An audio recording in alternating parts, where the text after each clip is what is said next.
Indian ജനാധിപത്യത്തിനേറ്റ കനത്ത പ്രഹരമെന്ന രീതിയിൽ മണിപ്പൂർ ചരിത്രത്തിൽ രേഖപ്പെട്ടിരിക്കുന്നു. വംശീയ കലാപത്തിന്റെ അലയൊലികൾ അടങ്ങാത്ത മണിപ്പൂർ തന്നെയാണ് ഇത്തവണ തെരഞ്ഞെടുപ്പിൽ കേന്ദ്ര സർക്കാരിനെതിരായ ആയുധമായി പ്രതിപക്ഷം ഉപയോഗിക്കുന്നത്. രാജ്യം ലോക്സഭാ തെരഞ്ഞെടുപ്പിന് ഒരുങ്ങുമ്പോൾ മണിപ്പൂരിലെ വോട്ടർമാരെ തേടിയെത്തുന്നവർ നേരെ പോകുന്നത് അഭയാർത്ഥി ക്യാമ്പുകളിലേക്കാണ്. മണിപ്പൂരിൽ 25,000-ഓളം വോട്ടർമാർ ഇന്നും അഭയാർത്ഥി ക്യാമ്പുകളിലാണ് കഴിയുന്നത്. തെരഞ്ഞെടുപ്പ് കമ്മീഷന്റെ കണക്ക് പ്രകാരം 24,500 വോട്ടർമാർക്കായി ക്യാമ്പുകളിൽ 94 പോളിംഗ് ബൂത്തുകളാണ് ഒരുക്കേണ്ടത്. ആകെ 1,50,000-ഓളം പേരാണ് ക്യാമ്പുകളിൽ കഴിയുന്നത്. മണിപ്പൂരിൽ തെരഞ്ഞെടുപ്പ് നടത്തുക വെല്ലുവിളിയാണ്. പകുതിയോളം ബൂത്തുകളും പ്രശ്നബാധിതമായതിനാൽ 20 കമ്പനി അർദ്ധസൈനിക വിഭാഗത്തെയാണ് സുരക്ഷയ്ക്കായി നിയോഗിച്ചിരിക്കുന്നത്. 2 ലോക്സഭാ മണ്ഡലങ്ങൾ മാത്രമുള്ള മണിപ്പൂരിൽ തെരഞ്ഞെടുപ്പ് 2 ഘട്ടമാക്കിയതും സുരക്ഷ പരിഗണിച്ചാണ്.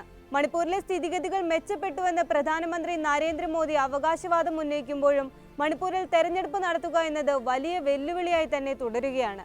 2,977 പോളിംഗ് ബൂത്തുകളാണ് മണിപ്പൂരിലുള്ളത്. ഇതിൽ 50% ബൂത്തുകളും പ്രശ്നബാധിത മേഖലയിലാണ്. 20 കമ്പനി അർദ്ധസൈനിക സംഘത്തെയാണ് ഈ മേഖലകളിൽ സുരക്ഷയ്ക്കായി നിയോഗിച്ചിരിക്കുന്നത്. ഇന്നർ മണിപ്പൂരിലും ഔട്ടർ മണിപ്പൂരിലെ ചില പ്രദേശങ്ങളിലും ആദ്യഘട്ടത്തിലും ഔട്ടർ മണിപ്പൂരിലെ ശേഷിക്കുന്ന പ്രദേശങ്ങളിൽ 2ാം ഘട്ടത്തിലുമാണ് വോട്ടെടുപ്പ് നടക്കുക. കലാപത്തിനിരയായവരിൽ 1,00,000-ഓളം പേർ ഇപ്പോഴും വിവിധ ക്യാമ്പുകളിലാണുള്ളത്. ഇതിൽ വോട്ടവകാശമുള്ളത് പകുതിയോളം പേർക്ക് മാത്രം. ഇവർക്കായി 94 പോളിംഗ് ബൂത്തുകൾ അഭയാർത്ഥി ക്യാമ്പുകളിൽ സജ്ജീകരിച്ചിട്ടുണ്ട്. ജനങ്ങൾ തെരഞ്ഞെടുപ്പിനോട് മുഖം തിരിച്ചു നിൽക്കുന്ന സാഹചര്യവും തെരഞ്ഞെടുപ്പ് കമ്മീഷൻ നേരിടുന്നു. 2023 മെയ് 3-നാണ് മണിപ്പൂരിൽ കലാപം ആരംഭിച്ചത്. 200-ലധികം പേർ കൊല്ലപ്പെട്ടു, 1000-ലധികം പേർക്ക് പരിക്കേറ്റു. കലാപം ആളിപ്പടർന്ന സംസ്ഥാനത്ത് സ്ഥിതി മെച്ചപ്പെട്ടുവെന്നാണ് ഭരണകൂടത്തിന്റെ അവകാശവാദം.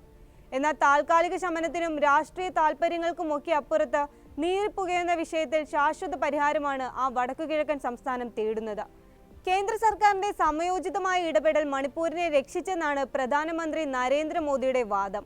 സംഘർഷത്തിന് പരിഹാരം കാണാനായി സാധ്യമായതെല്ലാം കേന്ദ്ര സർക്കാർ ചെയ്തിട്ടുണ്ടെന്നും അദ്ദേഹം പറയുന്നു. സംഘർഷം മൂർധന്യാവസ്ഥയിൽ നിൽക്കെ ആഭ്യന്തരമന്ത്രി അമിത് ഷാ മണിപ്പൂരിൽ തങ്ങി സംഘർഷം പരിഹരിക്കാൻ ഇടപെട്ടെന്നും അദ്ദേഹം ചൂണ്ടിക്കാട്ടുന്നുണ്ട്. ദുരിതാശ്വാസ പ്രവർത്തനങ്ങൾ പുരോഗമിക്കുകയാണ്.